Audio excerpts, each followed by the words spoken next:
Yo guys, Late Games here and welcome to a new video. Jenna Marbles, a massive YouTuber with 20.2 million subscribers, making her one of the top creators on this platform actually, and she still gets amazing views. She's been on the platform since about 2010 and she is so many views. Oh my god, I didn't even realise. But within this message, she said she was going to take a break from YouTube and stepping away from her channel, but she said there could be a possibility that she could step away from it altogether and not even come back.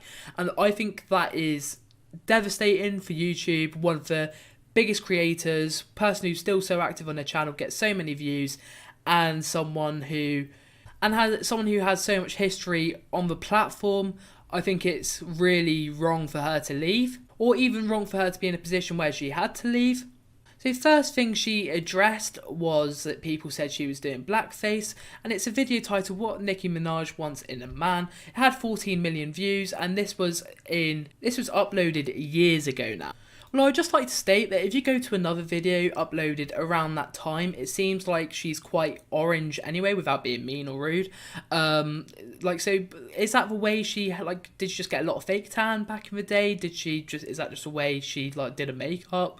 Who knows? But, I'll show the picture here, and I really can't tell that much difference, apart from the wig, between the two pictures. Yes, obviously blackface is wrong, but there's a difference between someone having maybe a bit of a bad fake tan and proper blackface, in my opinion. And I don't consider this maybe a bad man mistake, but not enough to get the amount of hate she's got. The second point she addressed in the video was how she made a video about slut shaming, although this has been addressed in the past, 2012, and I believe she has spoken on it before. So if we go to YouTube, there's this video, how slut shaming becomes victim blaming, and that was in 2012, which means this incident has had a lot of attention before and it's been addressed. Also, I think it's important to note that it just shows how much society has progressed through the years. This is why I don't get, when they remove old, or how everyone's trying to get old TV shows removed. I've never once looked at a bad joke in a old TV series that's been shown and being like, oh wow, that's funny, I agree with that. All I think if something like that happens is, oh wow, we've grown a lot as people since that day. That would not be allowed on TV now. I think you have to sort of go with that extent to YouTube content. This content was created at the same time as this was acceptable on TV, with the same a lot of skits, and why call it out this much later? Don't get me wrong, if she uploaded, say, that video tomorrow in the same manner, yeah, that would be inexcusable, because, how people would react. Another point she made was a badly timed, a bit of a remark in a song which came across as a bit racist towards Asian people, although, again, there's a lot of things which people get away with in songs that they wouldn't get away with in statements. I know, again, that's kind of dodgy area, but if you just look at loads of songs throughout history, someone could say something in a song that in a million years they wouldn't be able to say. She's not even remotely like she was in her old videos nowadays.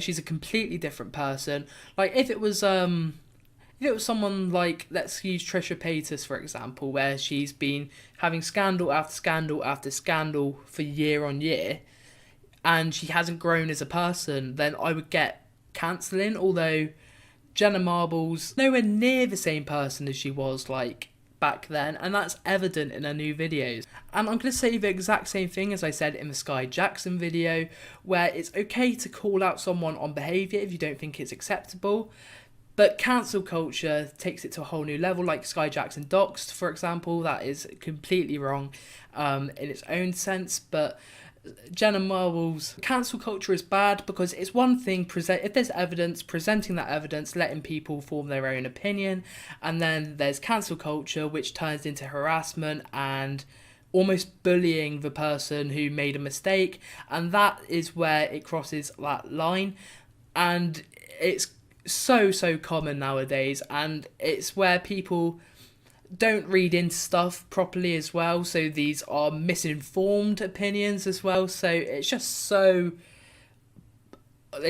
crazy what we're going into.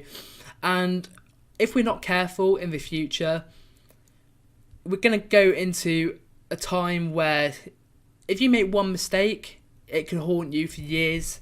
And I don't think that should be the case, because like, we need to understand that in like 10 years time, some things we say now might not be acceptable, and that's fine. That's society progressing. Although when, like, if you say something now which you think is entirely fine, and then it gets brought up 10 years, it's completely wrong and you didn't know that at the time, why should you get cancelled and so much hate for that, what you didn't know? Like, she's obviously learned and she knows this person. She's addressed it in this video. She said that she would never do that now, and she like understands where she went wrong. But I just don't get it, man.